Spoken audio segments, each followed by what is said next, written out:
Salut Internet, c'est VHS et on se retrouve pour un nouvel épisode de VCA Vidéo Créative édition 3D dans Blender.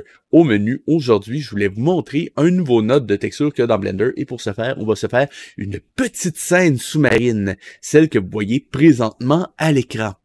Cela étant dit, avant de commencer, je vous rappelle de liker, commenter, partager, de cliquer sur la petite cloche et de me rejoindre sur Twitch, YouTube, Facebook et Blue Sky. Cela étant dit, c'est parti.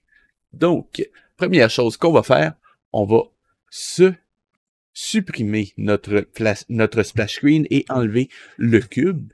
Maintenant, on va se créer un nouveau mesh, ça va être un grid, et on va aller dans les propriétés en bas à gauche et mettre un 1024 par 1024 avec une taille de 150.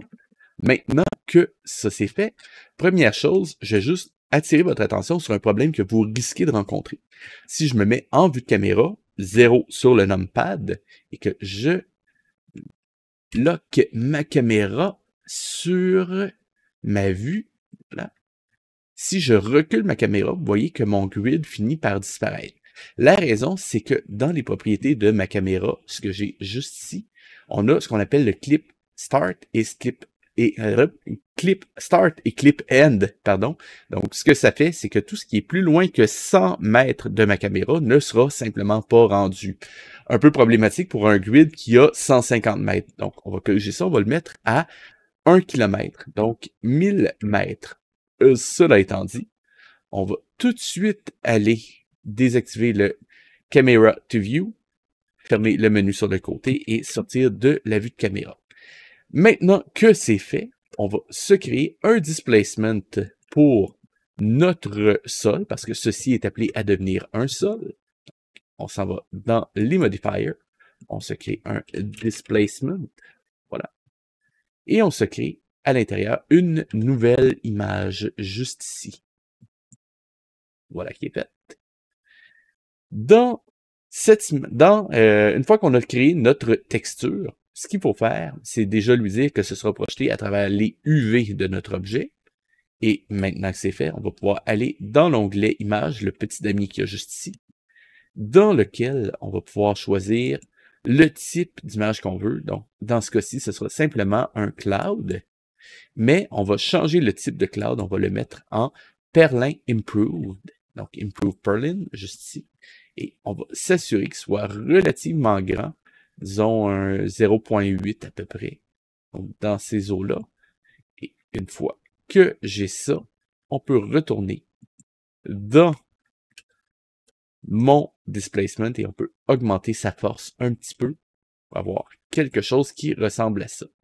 Peut-être encore un petit peu plus. Voilà. Et ainsi, on a une surface relativement accidentée qui me servira de fond sous-marin. Cela étant dit, si je veux, je peux retourner dans mon image et rajouter par exemple un petit peu plus de détails. Montez pas trop haut parce que vous allez comprendre à quoi ça va servir un petit peu plus tard. L'important, c'est d'avoir quelque chose qui est quand même relativement soft et qui n'a pas trop de détails. Parce que les micro-détails, on va les faire dans le shading. Maintenant que c'est fait, on va sauvegarder. On va l'appeler scène sous-marine. Voilà. Et on va aller dans Shading. Voilà qui est fait. À l'intérieur de mon shader, première chose que je vais faire, c'est évidemment sélectionner mon objet, créer un nouveau shader, et rendu là, c'est ici qu'on va utiliser une nouvelle texture qui est inclue avec le logiciel. J'ai nommé la Gabor, Eva de son prénom, pour ceux qui connaissent l'actrice. La défunte actrice, en fait, mais bon. Et ceci, qu'est-ce que c'est? C'est une texture qui ressemble à ça. Et je sais pas pour vous, mais moi, quand j'ai vu ça, la première chose que je me suis dit, c'est que ça ressemblait à des bancs de sable sous l'océan. Donc, cela dit, on va juste peaufiner un petit peu la taille, parce qu'en ce moment, c'est des giga bancs de sable, c'est peut-être un petit peu trop important, un petit peu trop gros. Donc, on va mettre ça à, disons, 50. OK, 50, ça a l'air pas trop mal. Et ça devrait le faire. Donc, ce que je veux faire avec ça, c'est faire en sorte que mes mes espèces de vaguelettes de sable ici soient displacées, non pas juste vers le haut, mais un petit peu en diagonale aussi pour donner l'impression qu'il y a un courant qui pousse le sable un petit peu comme des dunes dans le désert. Donc, ce que je vais faire, je vais pas utiliser un simple displacement là-dessus, je vais utiliser à la place un vector displacement qui me permet de déplacer des vertex dans les 3 directions, ce qui est quand même assez avantageux de ce côté-là. Et ce que je vais faire, j'allais chercher un combine x, y, z, voilà. Et mes 3 valeurs, je vais les mettre dans x, y, z. Donc, en fait, je mets la même valeur dans mon x, mon y et mon z, ce qui va me donner un displacement en diagonale aligné sur les 3 axes. Je vous montre ce que ça donne dans un instant. Si vous vous inquiétez pour le résultat et que vous voyez venir l'erreur que j'ai faite, rassurez-vous, c'est voulu. Je veux vous montrer comment éviter l'erreur en question. Donc, je viens brancher mon vecteur dans mon displacement. Je le sais, c'est une couleur, mais rassurez-vous, j'ai fait le test, ça va marcher. Et maintenant, ceci, je vais le brancher dans le displacement de mon matériel output. Voilà qui est fait. On essaye d'aligner. Et en ce moment, ça me donne l'équivalent d'une normal map. Mais, si on regarde sur le côté, il n'y a pas de displacement qui se fait. La raison, c'est que dans les propriétés de mon matériel, il n'y a pas encore le displacement. Donc, si je viens dans mes settings, déjà, petit problème, il faudrait que je sois en cycle. Donc, dans mon moteur de rendu, je vais aller activer cycles. Ensuite, dans mon matériel, displacement setting, je le mets non pas à bump only, mais je le mets bien en displacement only. Et maintenant, qui est fait, on va créer justement les espèces de trucs un peu bizarroïdes qui sont ici. Donc, on va diminuer sa force.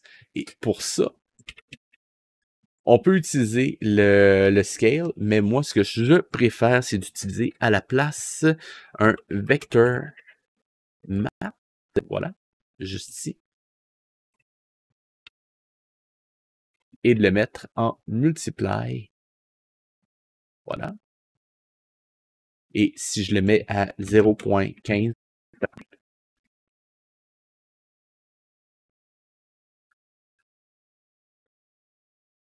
quel bug? Ah, ok, oui, c'est vrai.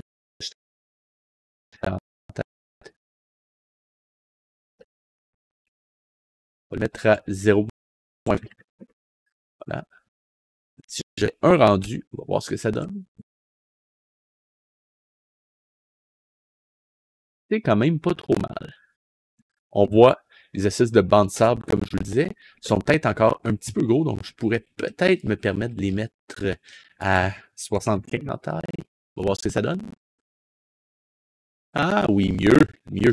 Donc, maintenant que ça c'est fait, on va juste se mettre en temps et on va peaufiner un petit peu notre shader parce que il est très légèrement gris à mon goût.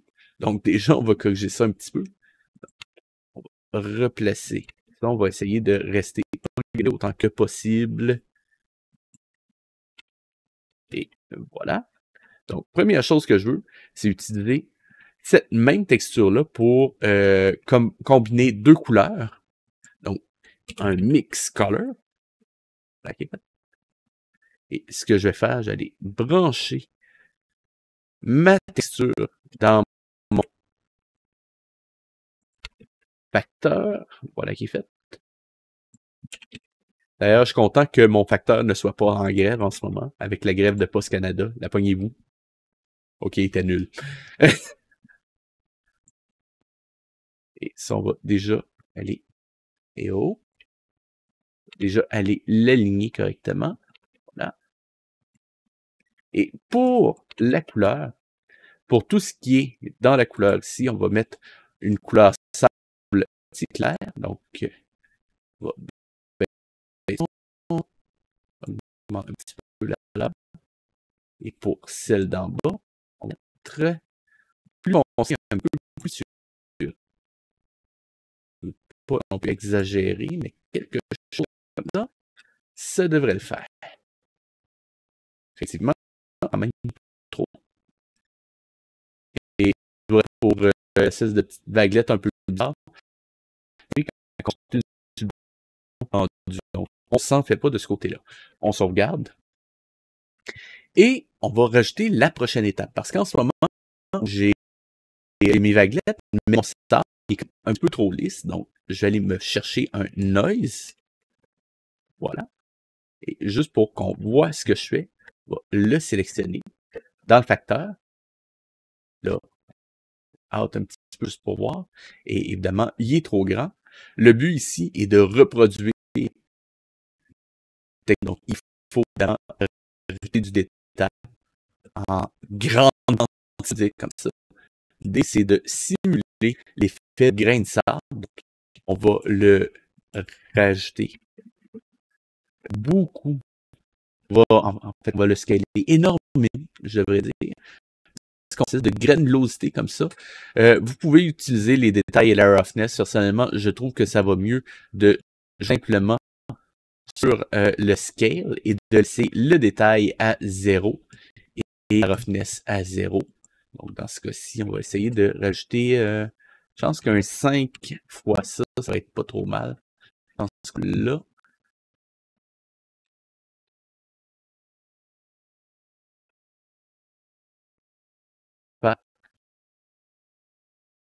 Je suis ma surface. Ouais, je pense que ça devrait être bon.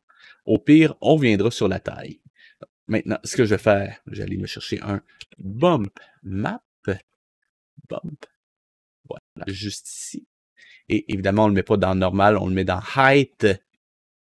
Et, je ne l'ai pas mis au bon endroit. Voilà. Ici, on va aller le directement dans la normale, mon matériel. Et avant d'aller plus loin, déjà que donne un côté un sale. Donc, je peux peut-être le mettre encore un petit peu plus haut, disons 75. Même peut-être carrément. Ouais, ça, je pense que ça devrait le faire. Et on va tout de suite essayer de garder ça organisé pour pas se spaghettifier notre shader. Le but étant de garder notre environnement de travail le plus organisé possible. Parce qu'on ne veut pas passer notre scène à quelqu'un qui se retrouverait dans un bordel sans nom. Donc, jusqu'à date, ça fonctionne peut-être un petit peu trop fort. Donc, ce qu'on va faire, on va aller simplement dans la force de notre bump map. On va le mettre à 0.25. Je pense que ça, peut-être même 0.5. Ouais, 0.5, ça devrait le faire. Mais, je sais pas si vous avez déjà vu du sable sous l'océan, mais généralement, il y a tout le temps des espèces de petites particules qui sont un peu plus brillantes que les autres. Donc, il nous resterait ça à recréer. Donc, ce que je vais faire, je vais juste aller sélectionner tout de suite mon... en fait, on va y aller par ici. Là. Ma texture et je vais aller chercher un color ramp. Ce qui va me permettre, c'est de rester organisé. Voilà. Je vais le rebaisser un petit peu. Voilà qui est fait. Et ça va me permettre d'aller seulement que grain. Donc, je le bouge plus possible. Est-ce que j'ai quelque chose qui ressemble à peu près à ça? Un espèce de ciel étoilé, à la limite. Là, j'ai un petit peu comme ça. Et voilà. Est-ce que... Peut-être... on va peut-être juste le remonter encore un petit peu plus. De l'étape. Donc, si je le remonte un peu plus, ça va donner un peu, je pense que ça va donner un meilleur quelque chose comme ça. Peut-être même encore plus. Si on veut essayer de produire, pour vous donner une idée, c'est vraiment des de Si vous avez l'impression de voir un ciel étoilé, vous êtes sur la bonne voie. Quelque chose comme ça. Donc, maintenant que j'ai ça, je viens chercher un Mix Color que je viens brancher directement ici. Attention de ne pas le brancher dans la texture, mais bien dans la texture, dans la couleur, mais bien dans le Color Ramp ici. Et là, je vais juste le placer directement là pour aller juste faire mon alignement ici. Voilà. Et ça va me permettre de dire qu'est-ce qui est métallique et qu'est-ce qui l'est pas. Donc, si je mets ici tout ce qui est noir en sortant de ce node-là va se retrouver à noir et je peux décider à partir d'ici de points et qui vont être considérés comme métalliques. Je vais les mettre 100% métalliques et je vais aller brancher ça dans Metalness. Voilà qui est fait. Et là, on va pouvoir faire un petit peu de ménage parce qu'il me reste aussi la roughness à corriger. Ah. Donc, en ce moment, il faudrait que je sélectionne toute cette partie-là. Ce truc-là, on va le rebaisser un petit peu pour se faire un deuxième mix color, pardon. Voilà. On branche ça dans le facteur. Et on aligne le tout. Celui-ci, on va le mettre dans Roughness. Cette fois-ci, petite nuance, ce sera celui d'en haut qui va représenter. En fait, pardon, celui d'en haut plus foncé. Celui d'en bas va être foncé.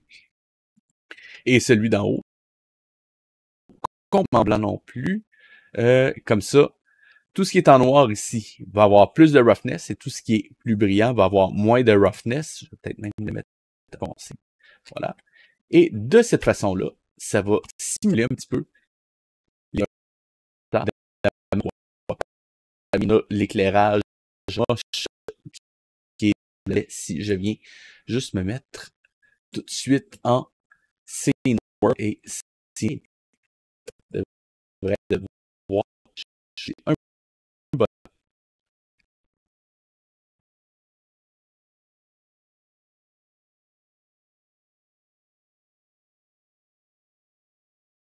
On va faire le test.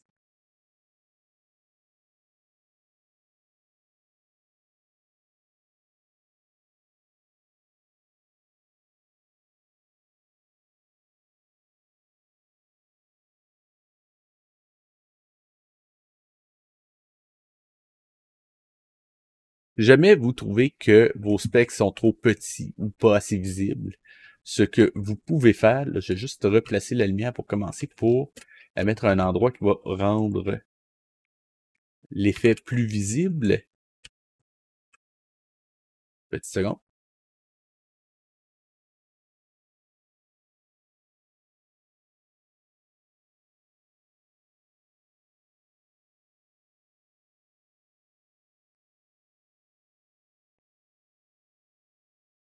Donc, ce que vous pouvez faire si jamais les spécules, entre guillemets, de sable sont trop petites, vous pouvez vous permettre de jouer un petit peu avec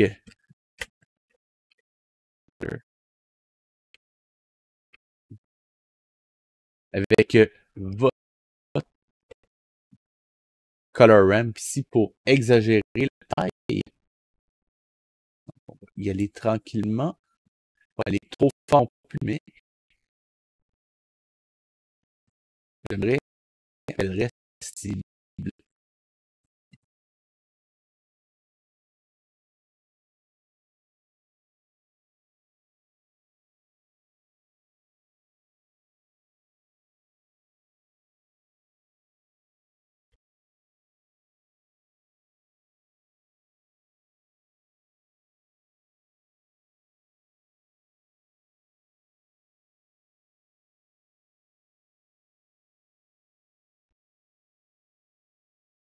Et cette fois-ci, on l'a vu, ça a marché.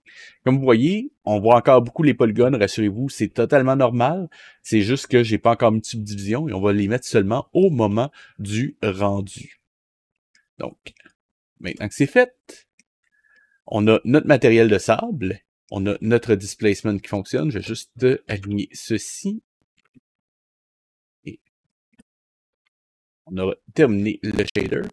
La prochaine étape qu'on va faire sera simplement de rajouter un effet un petit peu sous-marin. Quand je parle de sous-marin, je parle de sous l'océan et non pas des sandwichs de Subway. Juste préciser. Et oh. Voilà. Merci beaucoup. Et voilà qui est fait. On sauvegarde. Donc, pour l'effet sous-marin, il y a deux choses qu'on veut faire. Un, rajouter une espèce de brouillard global. Ça, on va le faire en dernier parce que c'est très facile. Et deux, rajouter ce qu'on appelle des caustiques. Des caustiques, qu'est-ce que c'est? Des espèces de réflexions de lumière qu'on trouve au bas de l'eau, un petit peu comme quand on va dans une piscine l'été et qu'on voit les espèces de lignes lumineuses au fond de la piscine. Ce sont des caustiques. Donc, l'idée ici, ce sera de reproduire cet effet-là en utilisant une texture qui va être animée. Pour ça, je vais aller me créer un nouveau mesh et on va aller se choisir un plane parce qu'on n'a pas besoin de trop de polygones pour ça. Et on va le mettre très haut dans le ciel et en mode Edit, donc tabulation clavier. On va l'agrandir jusqu'à ce qu'il recouvre l'entièreté de ma scène. Maintenant que c'est fait, on va lui créer un nouveau matériel. Donc, dans ce cas-ci, New. Et on va utiliser tout de suite un node qui s'appelle Mix Shader, qui nous permet de passer entre deux shaders. Donc, dans ce cas-ci, le shader de base qui est ici, on va le mettre tout de suite en noir et enlever complètement sa réflexion spéculaire. Pas subsurface, pardon, spéculaire. Voilà qui est fait. Et l'autre shader dont on va avoir besoin, c'est un qui s'appelle c'est celui qui est transparent. Et oh. Transparent BSDF. Voilà qui est fait. Et on le branche ici. Donc, maintenant que j'ai ça, voilà. FX. Et voilà. Maintenant que j'ai ça, je peux brancher ça dans ma surface. Et il reste à utiliser une texture qui va nous permettre de passer de notre Principal BSDF qui est noir à notre objet, à notre shader, pardon, qui est transparent. Pour ça, on va se créer un Voronoi. Je l'applique. Je vais juste isoler ça pour libérer le plus de temps de rendu possible. On met en Material Preview.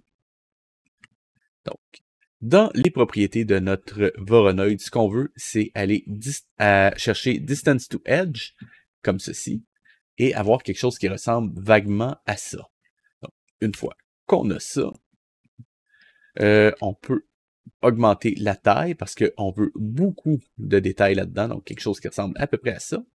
Et ensuite, on va aller se chercher une curve, donc RGB curve, ce qui va nous permettre d'avoir, je vous montre dans un instant, quelque chose qui ressemble à ceci. Pourquoi qui ressemble à ceci? En gros, ce qu'on cherche à faire, c'est éliminer tout ce qui est au centre de ça ici pour garder seulement des lignes qui vont être hyper foncées juste ici.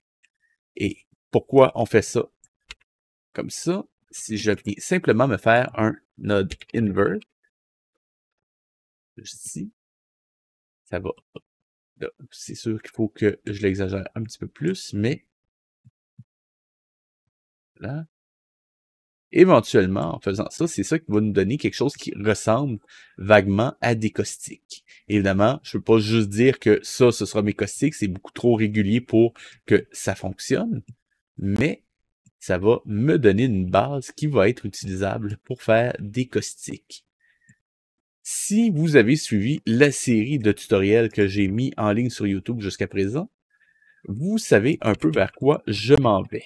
Donc, on va devoir refaire quelque chose qu'on a déjà fait ensemble, c'est-à-dire un une déformation de cette texture-là en utilisant un autre noise. Pour ça, je vais aller chercher tout de suite un noise, donc noise texture, et on va convertir sa couleur en une texture, en fait, une texture, je veux dire, on va convertir sa texture couleur en une texture qui devient des vecteurs. Donc, pour ça, on va avoir besoin d'un separate color, d'un combine XYZ et aussi d'un map range. Pour le map range, c'est quand même relativement simple. Ce qu'on va faire, c'est passer d'une valeur minimale. Ici, on va la mettre à -1. Donc, ce qu'on fait, on prend une valeur, donc par exemple, la valeur qui sort du rouge, on va la transformer d'une valeur de 0 à 1, et bien on va lui donner un nouveau range qui passe de 0 à 1 à -1 à 1, ce qui la transforme en vecteur, si on fait ça pour chacun des 3 channels. Donc, je branche le rouge, et rendu là, ce que je peux faire, c'est simplement diminuer mon node pour qu'il prenne moins de place. Je le colle 2 autres fois. Donc, CTRL-C, CTRL-V. Et je viens brancher le vert au milieu et le bleu dans celui du bas. Je branche tout ça dans XYZ dans mon combine ici. Et le résultat, je l'envoie directement dans mon... en fait, le résultat, pardon. Mon noise, je viens le brancher dans mon color de mon separate color. Ce qui me donne, au final, mon nouveau vecteur. Cependant, je ne peux pas me contenter de brancher ça directement dans mon vecteur qui est ici. Il faut d'abord que j'utilise un mapping. Et pour ce mapping-là, ce que je vais faire, j'ai utilisé un texture coordinate. Voilà. Et dans ce cas-ci, le plus simple, c'est d'utiliser le UV. Oui, je le sais, j'aurais pu utiliser le generated, qui me donne le même résultat, mais comme on va essayer de travailler en 2D pour cette texture-là, le plus simple, c'est probablement d'utiliser les UV directement. Donc, une fois que j'ai ça, je vais juste ajuster un petit peu mon scale. On va le mettre à 45, je pense que ça devrait donner à peu près le même résultat. Et maintenant, on va utiliser un node qui s'appelle Mapping. Voilà.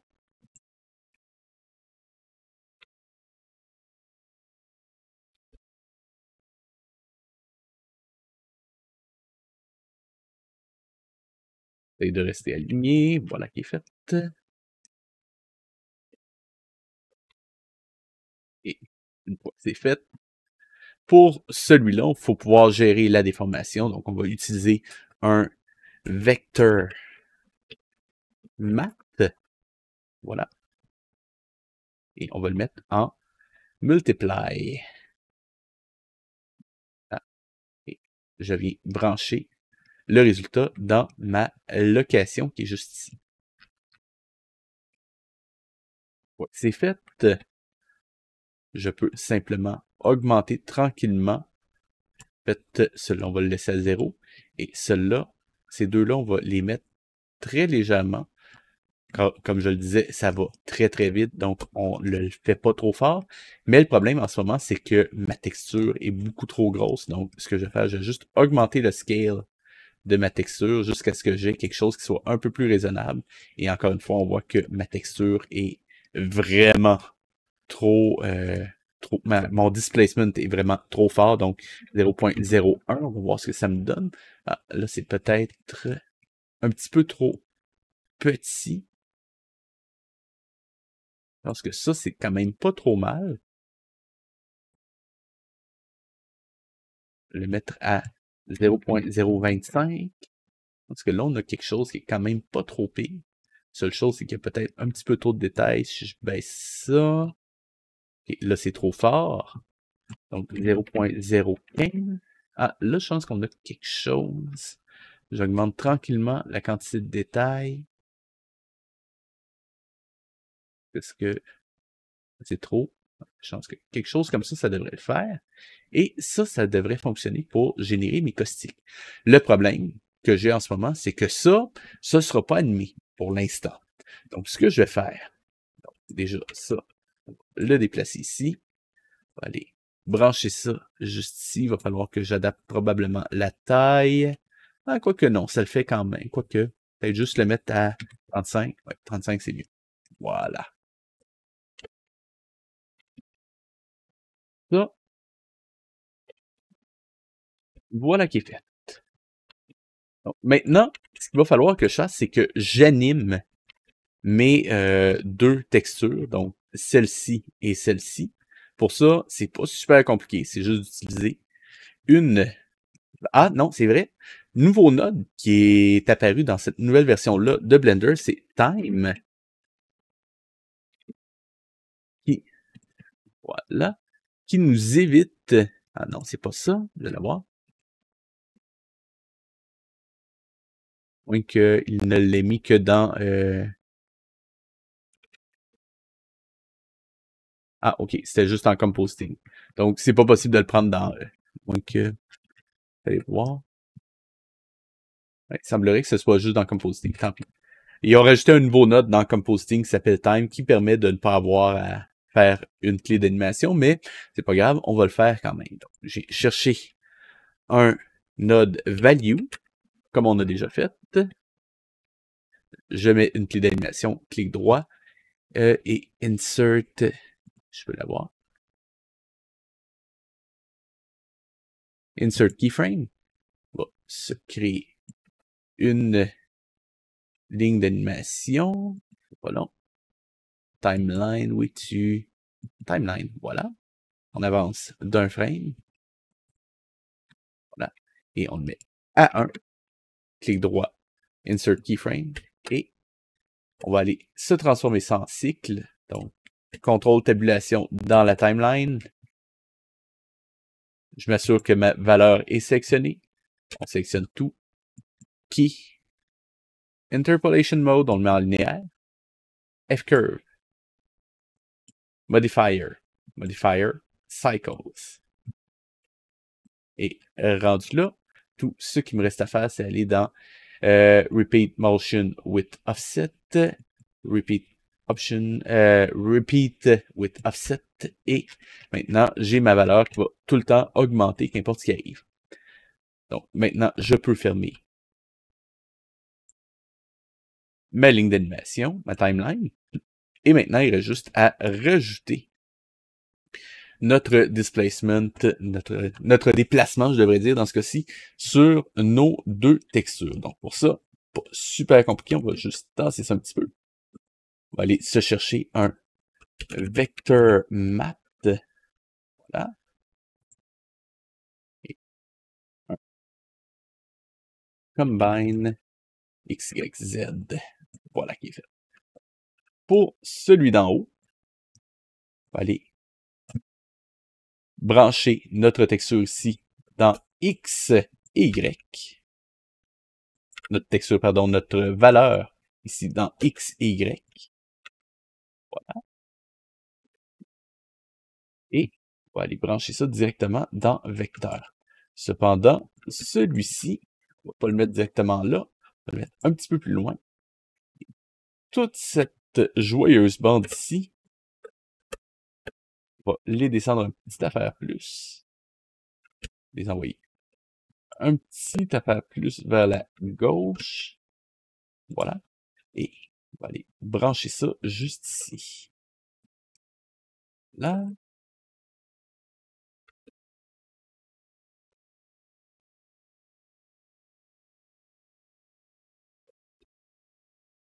Et ça, c'est fait.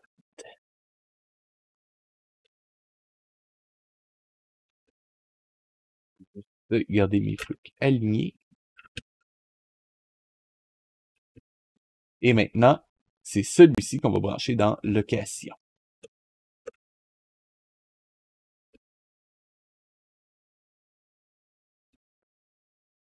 Donc, ça devrait être un début. Maintenant, il reste à faire la même chose pour celui d'en bas. La seule petite chose qu'on va faire différemment, ce sera d'aller chercher un math node. On va lui dire multiplier par -1. Pourquoi? Parce que celui-là, on veut l'envoyer dans une direction différente, ce qui va donner une texture plus organique. on branche notre valeur juste ici. Voilà.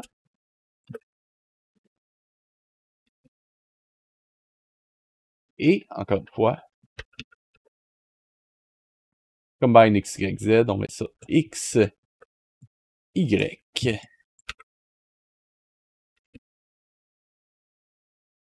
Fait.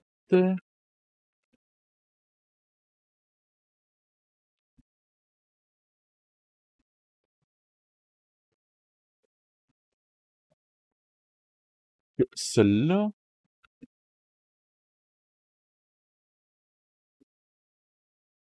Encore une fois, je suis en train de faire une erreur volontairement, donc ceux qui la voient venir, ne vous inquiétez pas. Et maintenant, je me prends un autre vector math, pardon, en add.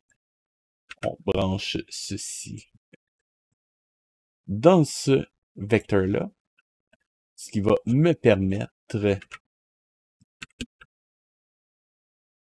Attendez, je suis en train de faire une connerie, je pense. Oui, je suis en train de faire une connerie. C'est pas là-dedans qu'il fallait le brancher. Il me manque un node avant. Juste bouger ça un petit peu. C'est le node mapping que je suis en train d'oublier. Qui a quand même son importance. Là. Il est fait. Et on branche le résultat directement dans location. Et maintenant, ça devrait marcher.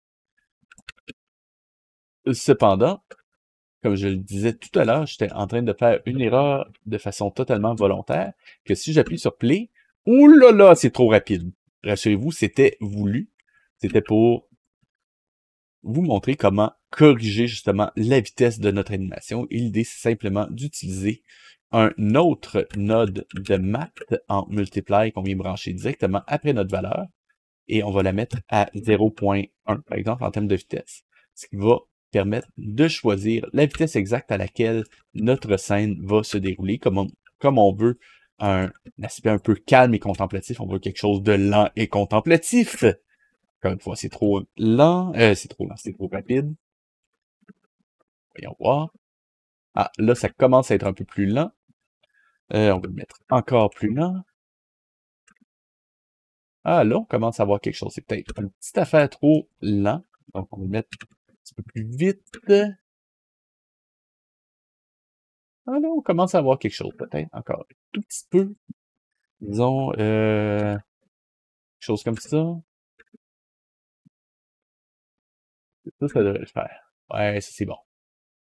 OK, et c'est ça qui va nous permettre de générer nos caustiques.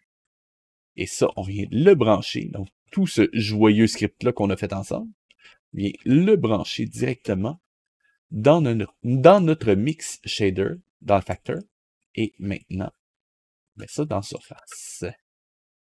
Prend un petit moment pour compiler le tout, mais ça fonctionne. Et fait. Et voilà. Et l'idée, ce sera d'utiliser ceci comme cache pour faire passer une lumière qui va générer justement notre éclairage pour notre scène sous-marine. Donc, maintenant que c'est fait, juste sortir du mode isolation, aller placer notre caméra dans un angle de vue qui nous convienne. Donc, dans ce cas-ci, juste y aller avec le Camera to View ici, choisir un emplacement qui soit moindrement intéressant, quelque chose comme ça, pour avoir un minimum de profondeur. Là. Ça devrait le faire. Je vais voir ce que ça donne.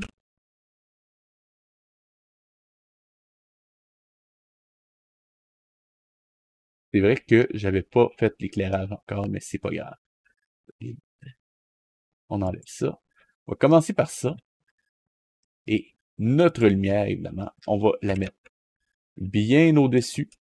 On va pas utiliser un soleil parce que, quoique, on va...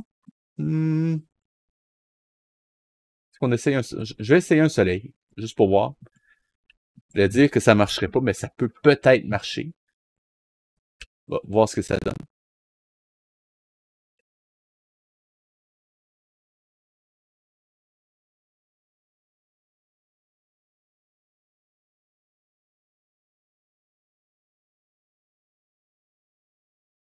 Ça ressemble à ce que je... Mais quoique, si je mets ça à 0.1, juste pour voir. Render.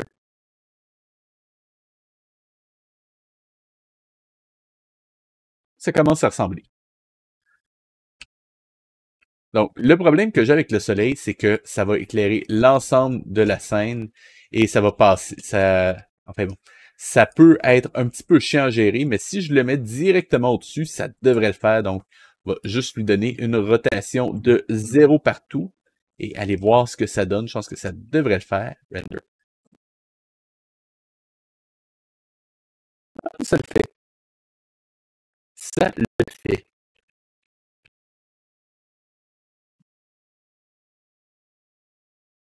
Voir ce que ça donne ici.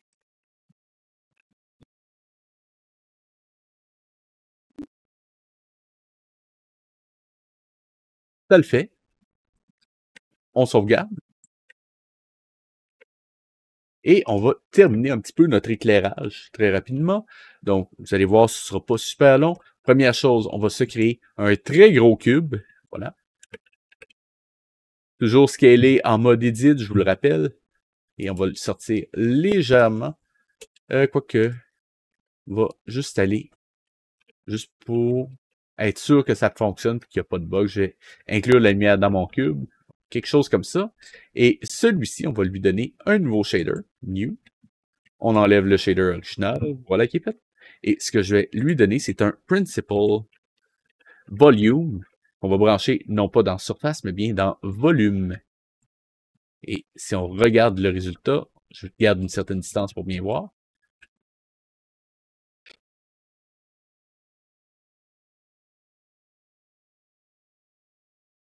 Il est trop dense.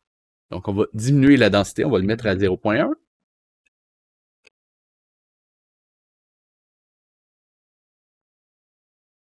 Toujours trop dense.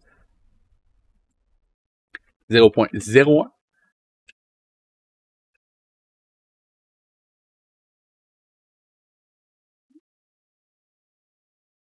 Ça commence à ressembler. Peut-être le mettre à 0.005. On va essayer.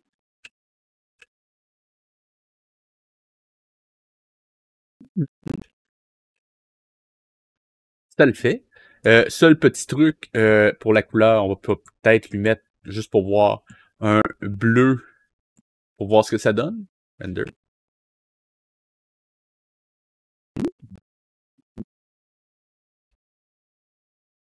Ça le fait. Peut-être encore une petite affaire trop forte, on va le mettre à 0.0025. Oui, je le sais, la densité est incroyablement ridicule. C'est normal. Et pour l'instant, si je me mets ici pour voir, render.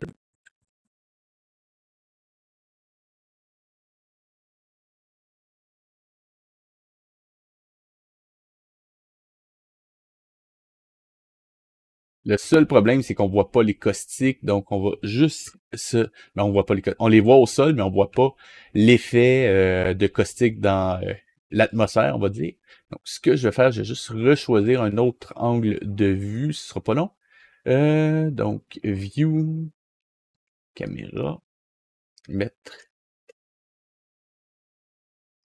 juste pour donner l'impression qu'il y a plus de profondeur, quelque chose comme ça.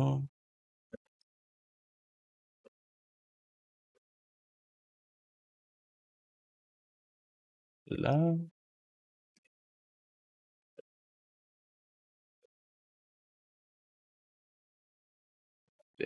Camera to view, on va voir ce que ça donne. Je pense que ça devrait le faire. Render.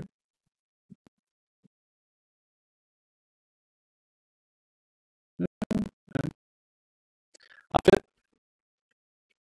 le problème que j'ai en ce moment, c'est que tous les caustiques sont littéralement parallèles. Je pense que ce serait plus intéressant si on trichait un effet de perspective parce que oui, c'est possible d'avoir une perspective avec un vrai soleil. Cependant, comme dans ce cas-ci, on est en 3D, on va essayer de le faker avec non pas un soleil, mais on va utiliser une area light. On va la garder relativement petite et on va la mettre relativement forte. Et on va lui donner une couleur légèrement ambrée pour simuler un beau soleil des Caraïbes, quelque chose comme ça. On va voir ce que ça donne.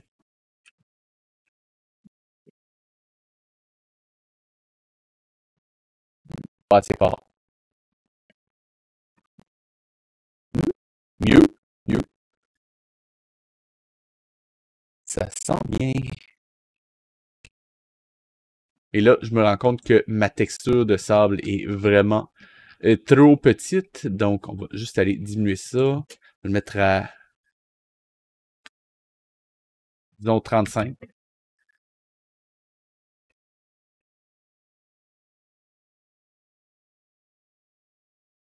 Mhm. Mieux. Et pour le sable, on va mettre ça. Juste un petit affaire plus grossier, juste pour que ce soit plus visible. Disons, comme ça. Et on va voir ce que ça donne. Render.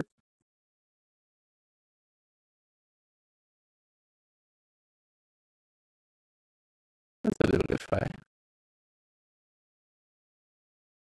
Encore tout à fait fini, mais ça sent bien. Solide. Il reste encore un petit peu de travail à faire, mais on a presque fini. Donc, dans les choses qui resteraient à faire, il faudrait se rajouter un world qui est un peu plus cohérent avec l'environnement. Donc, on va se mettre un beau bleu turquoise un peu plus fort. On va le laisser à 1 et plutôt monter la luminosité. Et voir ce que ça donne. Render. Mhm. C'est mieux. Cependant, je vois qu'il va me falloir aussi une fill light. On va corriger ça après. Pour l'instant, ce que je voudrais aussi, c'est juste rajouter un petit peu plus de force dans ma déformation qui est un petit peu trop faiblarde à mon goût. Donc, on va aller ici, le mettre à 0.030. Je vais voir ce que ça donne. Beaucoup de peaufinage. Mais au final, ça vaut la peine.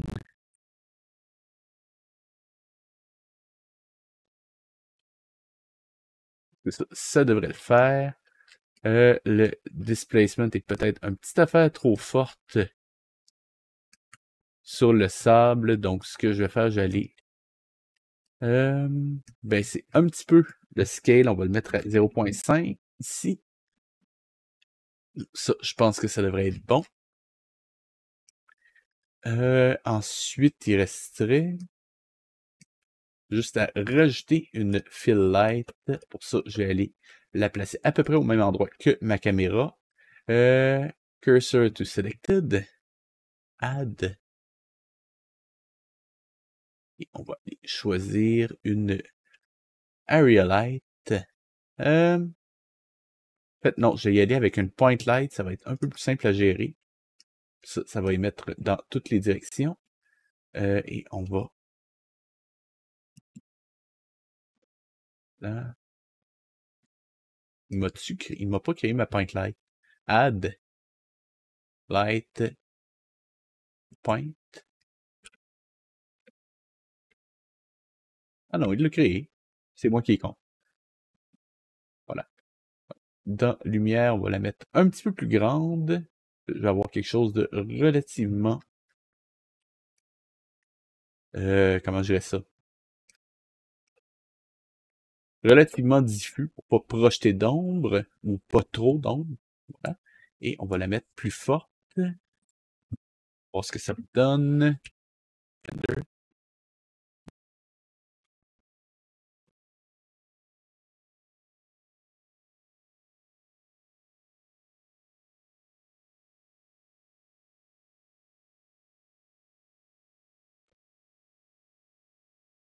Donc, en ce moment, ce que j'essaie de faire, c'est de remplir les ombres qui sont projetées sur mon sol. Cependant, mon noise entre en conflit avec ma lumière.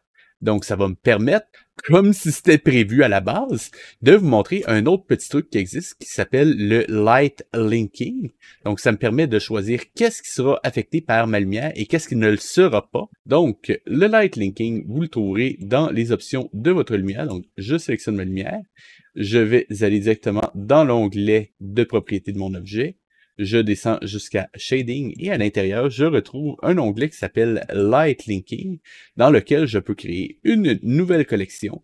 Et si je rajoute un objet, à tout hasard, mon grid du début, eh bien maintenant, le seul objet qui sera affecté par cette lumière-là, bah, ce sera mon grid. Tous les autres objets vont rester inaffectés par ma lumière. Et je le prouve si je me mets directement en vue de caméra et que je booste la force de ma lumière comme un bourrin, voilà, quelque chose comme ça, eh bien maintenant, si je fais un rendu,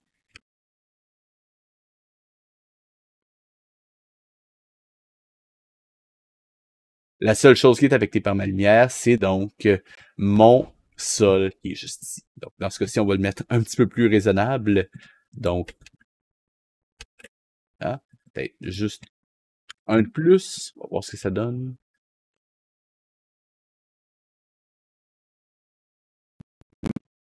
Ça le fait, c'est peut-être un petit peu trop fort encore.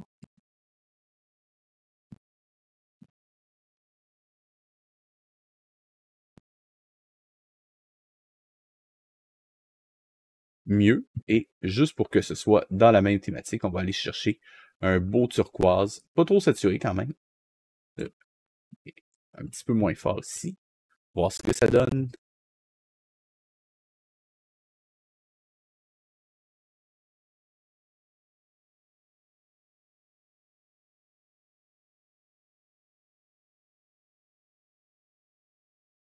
Et ça le fait. Notez aussi que quand j'ai fait ma grid ici, je l'ai mis directement noir ou blanc, mais vous pouvez très bien décider, si vous voulez, d'utiliser un color, mix color, pardon. Je vais l'avoir.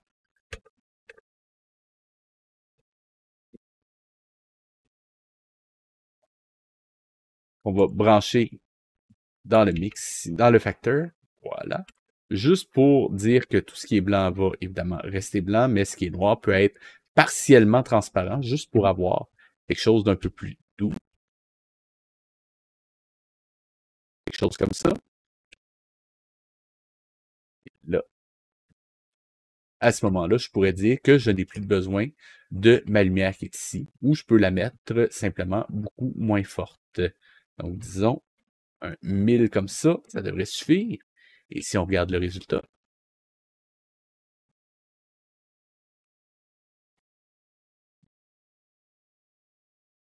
on commence à voir quelque chose d'assez intéressant. C'est ce qui termine notre petite scène sous-marine. Si vous avez aimé, je vous rappelle de liker, commenter, partager, de cliquer sur la petite cloche et de me rejoindre sur Twitch, YouTube, Facebook et Blue Sky. Les liens sont dans la description. C'était VHS et je vous dis à la semaine prochaine.